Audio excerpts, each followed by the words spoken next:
2021వ సంవత్సరంలో north కొరియాలోని హాంగాన్ province నుండి వచ్చిన ఒక రిపోర్ట్ ప్రకారం 22 సంవత్సరాల ఒక యువకుడిని స్టేడియంలోకి తీసుకొచ్చారు. అక్కడ అతన్ని గుర్తించే ప్రతి ఒక్కరిని తీసుకొచ్చారు. ఈ గుంపులో మొదటి వరుసలో ఆ యువకుడి తల్లిదండ్రులు నిలబడి ఉన్నారు. ఆ తర్వాత అందరి ముందు ఆ యువకుడిని కాల్ చేశారు. ఎలాంటి కోర్టు లేదు, ఎలాంటి లాయరు లేకుండా. అతని నేరం ఏంటంటే ఆ 17 ఏళ్ల యువకుడు సౌత్ కొరియా మ్యూజిక్ ని విన్నాడు. అతని ఫ్రెండ్ ఒకడు నార్త్ కొరియా సెక్యూరిటీకి ఈ విషయాన్ని తెలియజేశాడు. ఎందుకంటే నార్త్ కొరియాలో ఇలా చేయడం దేశభక్తిగా కన్సిడర్ చేస్తారు. ఇది కేవలం ఒక ఇన్సిడెంట్ మాత్రమే. ఇక ముందు మీరు విన్న తర్వాత నిజంగా తలపట్టుకునే అసలు ఇన్సిడెంట్స్ గురించి చెప్పబోతున్నా. 2020లో నార్త్ కొరియా ఒక చట్టాన్ని ఆమోదించింది.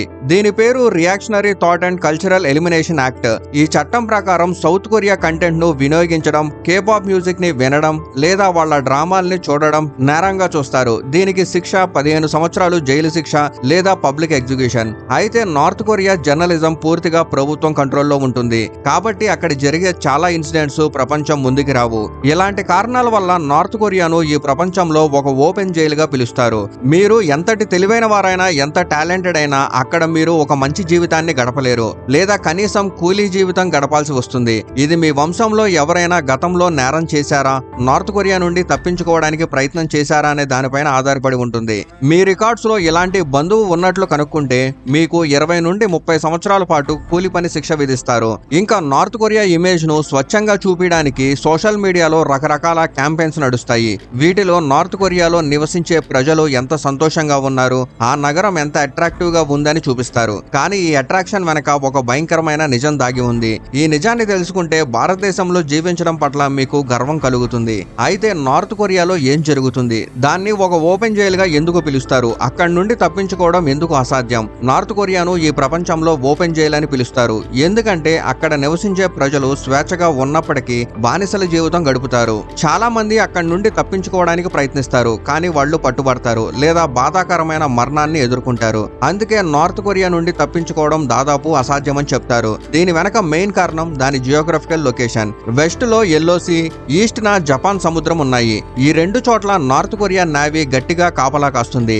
ఎవరైనా అనఫిషియల్ బోట్ లేదా వ్యక్తిని చూసిన వెంటనే కాల్ చేస్తారు. సౌత్ లో సౌత్ కొరియా ఉంది. దీనిని నార్త్ కొరియా అతిపెద్ద శత్రువుగా భావిస్తుంది. అందుకే ఇక్కడ బోర్డర్ లో చాలా గట్టి సెక్యూరిటీ ఉంటుంది. అయినప్పటికీ చాలా మంది నార్త్ కొరియన్స్ సౌత్ కొరియాకు తప్పించుకోవడానికి ప్రయత్నిస్తారు. ఎందుకంటే సౌత్ కొరియా ఎప్పటికీ నార్త్ కొరియన్స్ కు రెఫ్యూజీస్ గా ఆశ్రయం ఇస్తుంది. కానీ ఈ అవకాశం ఒక్క నార్త్ కొరియన్ సరిహద్దు దాటినప్పుడు మాత్రమే లభిస్తుంది. అయితే ఇక్కడ సెక్యూరిటీ అంత గట్టిగా ఉంటుంది. పట్టుబడే అవకాశం 100% ఉంటుంది. నార్త్ కొరియా రూల్స్ ప్రకారం ఇల్లీగల్ గా బోర్డర్ దాటడం దేశద్రోహంగా చేస్తుంది. దేశద్రోహానికి ఒకే శిక్ష ఉంటుంది, జీవిత ఖైదు లేదా సరాసరి మరణం. Democratic People's Republic of Korea DPRK దీని నార్త్ న చైనా, నార్త్ ఈస్ట్ లో రష్యా, సౌత్ లో సౌత్ కొరియాతో బోర్డర్స్ ని పంచుకుంటుంది. అయితే నార్త్ కొరియన్స్ చైనా లేదా రష్యాకి తప్పించుకోవడానికి ప్రయత్నించరు. ఎందుకంటే ఈ మూడు దేశాలు అంటే China, Russia, north Korea military సంబంధాలను కలిగి ఉన్నాయి. అంటే ఈ మూడు దేశాలు ఒకదాంతో ఒకటి మిలిటరీ సపోర్ట్ అందిస్తాయి. ఒకవేళ నార్త్ కొరియా నుండి ఎవరైనా డిఫెక్టర్ బోర్డర్ దాటి పట్టుబడితే వాళ్ళని వెంటనే నార్త్ కొరియాకు తిరిగి పంపించేస్తారు. ఆ తర్వాత ఆ వ్యక్తితో ఏమవుతుందో ఎవరికీ తెలియదు. నార్త్ కొరియాలో బోర్డర్ దాటడం ఒక పక్కన ఉంచండి, ఒక ప్రాంతం నుండి మరొక ప్రాంతానికి పర్మిషన్ లేకుండా వెళ్లడం కూడా నేరంగా కన్సిడర్ చేస్తారు. అంటే నార్త్ కొరియన్స్ కు తమ సొంత దేశంలో స్వేచ్ఛగా తిరగడానికి కూడా స్వేచ్ఛ లేదు. ప్రపంచంలో ప్రతి పెద్ద మానవ హక్కుల సంఘం నార్త్ కొరియాకు అత్యంత భయంకరమైన మానవ హక్కుల రికార్డు ఉందని అంగీకరిస్తుంది. ఇక్కడ ప్రతి పురుషుడు కనీసం 10 సంవత్సరాల పాటు సైనిక సేవలు చేయాల్సిందే. ఫ్రీ స్పీచ్ అనే భావం ఇక్కడ లేదు. మీడియా, ఇంటర్నెట్ పూర్తిగా గవర్నమెంట్ కంట్రోల్లో ఉంటాయి. ఇది ప్రపంచంలో ఒకే ఒక్క దేశం. ఇక్కడ ఒక బంధువు చేసిన నేరానికి ఆ వ్యక్తి వంశంలోని ఇతర బంధువులు, దూరపు బంధువులు కూడా శిక్షను అనుభవిస్తారు. 2009లో ఒక ఇన్సిడెంట్ బయటకు వచ్చింది. అప్పుడు 2 ఏళ్ల చిన్నారికి జీవిత ఖైదు విధించారు. మీ మనసులో ఒక క్వశ్చన్ రావచ్చు, 2 ఏళ్ల పిల్లవాడు ఏం నేరం చేసి ఉంటాడు? ఎవరిదైనా చాక్లెట్ దొంగలించాడా లేదా స్కూల్ హోంవర్క్ చేయలేదా? కానీ నిజమేంటంటే అతని ఇంట్లో అతని తల్లిదండ్రుల దగ్గర బైబుల్ కనుక్కున్నారు. ఈ నేరానికి అతని తల్లిదండ్రులతో పాటు అతనికి కూడా జీవిత ఖైదు శిక్ష విధించారు. ఇది ఒక అసాధారణ దేశం. ఇక్కడ ఫారినర్స్ రావడం అంత పెద్ద విషయం కాదు, కానీ వారిపైన ప్రతి క్షణం నిఘా ఉంచుతుంది. వాళ్ళకి నార్త్ కొరియా ప్రభుత్వం చూపించాలనుకున్నవి మాత్రమే చూపిస్తారు. అసలు నిజం గోడల వెనక దాగి ఉంటుంది. ఇక్కడ నుండి తప్పించుకోవడం దాదాపు అసాధ్యం. ఇక్కడ జరిగే వార్తలు సులభంగా బయటికి రావు. సర్వేలెన్స్ అంత గట్టిగా ఉంటుంది. ఊహించడం కూడా కష్టం. ఇక్కడ సుప్రీం లీడర్ ను దేవుళ్లా పూజిస్తారు. ఇస్తారు. నార్త్ కొరియాలో సుప్రీం లీడర్ ఇమేజెస్ కు మానవ జీవితాల కంటే ఎక్కువ విలువ ఇస్తారు. వారికి వ్యతిరేకంగా ఏదైనా మాట్లాడితే ఒకే శిక్ష ఉంటుంది, మరణం. అది కూడా పబ్లిక్ ఎగ్జిక్యూషన్ ద్వారా. 2025లో వచ్చిన ఒక రిపోర్ట్ ప్రకారం 3 నార్త్ కొరియన్ పురుషులు సముద్రంలో పడవలో ప్రయాణిస్తుండగా నార్త్ కొరియా సైన్యం కాల్చి చంపేసింది. ప్రతి వ్యక్తికి 60 బుల్లెట్లు తగిలాయి. ఎందుకంటే వాళ్ళు సముద్ర మార్గంలో నార్త్ కొరియా నుండి తప్పించుకోవడానికి ప్రయత్నించారు. ఆ తర్వాత ఆ 3 మృతదేహాలను వాళ్ళ గ్రామానికి తీసుకువెళ్లి వేలాడదీశారు. దీని ద్వారా మిగిలిన గ్రామస్తులకి నార్త్ కొరియా నుండి తప్పించుకోవడం అంటే ఇలాంటి గతి పడుతుందని లెసన్ నేర్పించారు. ఇప్పుడు మీరు అర్థం చేసుకున్నారు, ఈ దేశం నుండి ఎవ్వరూ తప్పించుకోలేరు. కానీ ప్రశ్న ఏంటంటే, ఒక వ్యక్తి తన దేశాన్ని విడిచిపెట్టి ఎందుకు తప్పించుకోవాలనుకుంటాడు? అక్కడ ఏం జరుగుతుంది? ఈ విషయం మీకు ఒక సామాన్య నార్త్ కొరియన్ రోజువారీ జీవితాన్ని తెలుసుకున్నప్పుడు అర్థమవుతుంది. బయట నుండి చూస్తే, టిక్ టాక్, యూట్యూబ్ వీడియోస్ ద్వారా చూస్తే నార్త్ కొరియాలో ఏమీ తప్పు కనిపించదు. భారతదేశంలో సాధారణంగా అనిపిస్తుంది. పిల్లలు స్కూల్ కి వెళ్తున్నారు, వీకెండ్ లో ఐస్ స్కేటింగ్ చేస్తున్నారు, మాల్స్ లో షాపింగ్ చేస్తున్నారు, పండగలు జరుపుకుంటున్నారు. కానీ నార్త్ కొరియా ఒక ఉల్లిపాయ లాంటిది. దాని లేయర్స్ తొలగిస్తే తొలగించిన కొద్దీ కొత్త నిజాలు బయటపడతాయి. ఫారినర్స్ కోసం నార్త్ కొరియా ఒక ఫేక్ షోను రెడీ చేస్తుంది. అందులో అంతా క్లీన్ గా, చక్కగా, సిస్టమేటిక్ గా, ప్రశాంతంగా ఉన్నట్టు కనిపిస్తుంది. టూరిస్ట్ ను ప్రభుత్వం చూపించాలనుకున్న మార్గాల ద్వారానే తీసుకెళ్తారు. వాళ్ళకి చూపించాలనుకున్న ఇన్ఫర్మేషన్ ని మాత్రమే చూపిస్తారు. మీ ఇష్టానుసారంగా ఎక్కడికైనా వెళ్లి ఎవరితోనైనా మాట్లాడలేరు. టూరిస్టులతో మాట్లాడే వ్యక్తులు కూడా ట్రైనింగ్ పొందిన వారే.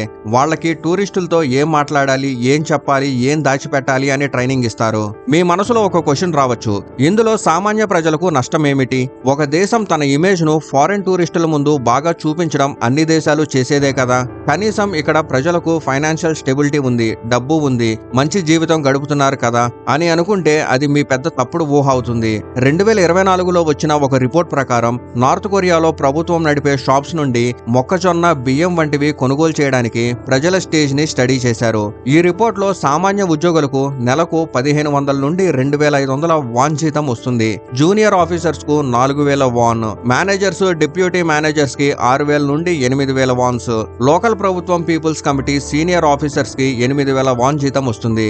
మీరు ఆలోచించచ్చు, ఈ జీతం బాగానే ఉంది కదా అని. కానీ ఒక విషయం అర్థం చేసుకోవాలి, నార్త్ కొరియాలో 1000 వాన్ అంటే $0.12 అంటే 8000 వాన్ జీతం కూడా $1 కంటే తక్కువ, అంటే $0.96.